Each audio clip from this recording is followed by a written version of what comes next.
ভারতে পালিয়ে যাওয়ার সময় সীমান্তে আটক সাবেক বিচারপতি মানিককে সিলেট আদালতে তোলে পুলিশ। এ সময় তার উপর ডিম ও জুতা নিক্ষেপ করে উত্তেজিত জনতা। শনিবার বিকেলে সিলেটের জুডিশিয়াল ম্যাজিস্ট্রেট 1 আলমগীর হোসেনের আদালতে তোলা হয় মানিককে। পরে আদালত তাকে 54 ধারায় কারাগারে পাঠানোর আদেশ দেন।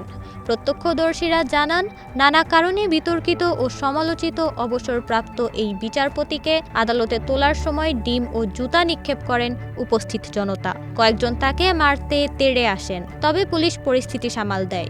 এর আগে শুক্রবার রাত 10টার দিকে সিলেটের কানাইঘাট দনা সীমান্ত এলাকা দিয়ে ভারতে পালিয়ে যাওয়ার চেষ্টা করলে বিজিবির হাতে আটক হন মানিক।